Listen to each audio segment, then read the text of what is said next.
ৰিপ্লাইটো আমি দি আছে আৰু ৰিসেন্টলি ইহঁতে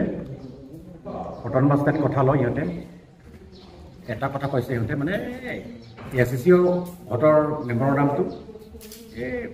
বা সাৰ্কেল অফিস বা ব্লক অফিস ঘুৰি আছে সেন্ট্ৰাল গভৰ্নমেন্ট লৈ মানে গৈ বনাই গৈছে সেই ক্ষেত্ৰত আমি এইটোৱে ক'বলৈ বিচাৰিছোঁ 1986 পৰা আমি ৰাজীৱ গান্ধী প্ৰাইম মিনিষ্টাৰ সময় তাক আমি লগ কৰিছোঁ মেমৰেণ্ডাম দি তাৰপিছতে নাৰাসিংহ ৰাও যেতিয়া প্ৰাইম মিনিষ্টাৰ হৈছিলে তেতিয়াও আমি মেমৰেণ্ডাম দিবলৈ আমি লগ কৰিছোঁ বাজপেয়ী সময়ও আমি মেমৰেণ্ডাম দিছোঁ ইন্দিৰা কুমাৰ গুজৰাল তেখেতৰ প্ৰাইম মিনিষ্টাৰশ্বিপতো আমি মেমৰেণ্ডাম দিছোঁ আৰু দেৱাগৌডা প্ৰাইম মিনিষ্টাৰ তেখেতৰ সময়ও আমি মেমৰেণ্ডাম দিছোঁ ফেচ টু ফেচ আমি দিল্লী গৈ বা কেতিয়াবা গুৱাহাটী আহিলে আমি যাই আৰু তেনেকৈ APSLC কিন্তু দিয়া নাই এতিয়ালৈকে আজিৰ দিনত কথাবিলাক কয় অটনমাস ষ্টেটৰ কথা কিন্তু APSLC আজিৰ দিনত একটা কপিও মানে চৰকাৰৰ সিহঁতে ছাবমিট কৰা নাই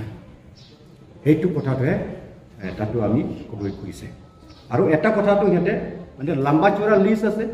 সব মিছা কথাটোহে APSLC কয় সিহঁতে কৈছে যে 6 মাহ ভিতৰতে কাউন্সিল ৰি-ইলেকশ্যন হ'ব বুলি কৈছে এতিয়াতো টাৰ্মে শেষ হ'ব অৱস্থা আৰু ৰি-ইলেকশ্যন ক'ত আছে 6 শিডিউলতো ৰি-ইলেকশ্যন কথা লিখা নাই গোটেই ইণ্ডিয়ান কনষ্টিটিউশ্যন পঢ়িলেও তাত পেজ আপুনি পঢ়িলেও তাত তেনেকুৱা ৰি-ইলেকশ্যনৰ কথাটো নাই এইটো এটা কথা হাইকোৰ্টৰ কেছ জিকিছে বুলি কৈছে এইটো জিকা নাই সিহঁতে নন ট্ৰাইবেলৰ ভোটাৰ নাম যিমান আছে ভোটাৰ লিষ্টৰ আমি কাটি দিম বুলি কৈছে এটা মানুহৰ নাম কাটিব পাৰিছে নেকি লাষ্ট সিহঁতে মিছা কথাটো কি ইণ্ডিয়া ব্লকৰ কেণ্ডিডেট বোলে যায় কথা সি নিজে ডিক্লেয়াৰ কৰিছে নেক্সট দিনত চুমব্ৰহ্মাই কাউণ্টাৰ কৰিলে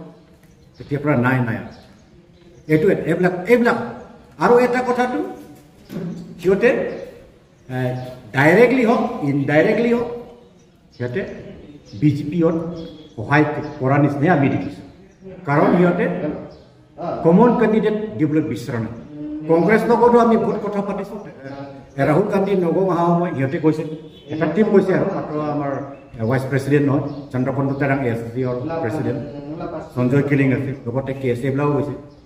কিবা কথা পাতিবলৈ পাম নেকি বুলি কিন্তু চান্সে দিয়া নাই APSLC লগত যোৱা 3-4 বছৰৰ পৰা আমি কথা পাতি আছোঁ কাৰণ ৰুলিং বিজেপিত মানে ইলেকশ্যনত তেনেকুৱা হেৰাই দিয়াটো ইমান সহজ নহয় সেইকাৰণে কমন কেণ্ডিডেট প্লেচ কৰিলে আমাৰ কাৰণে অলপ ইজি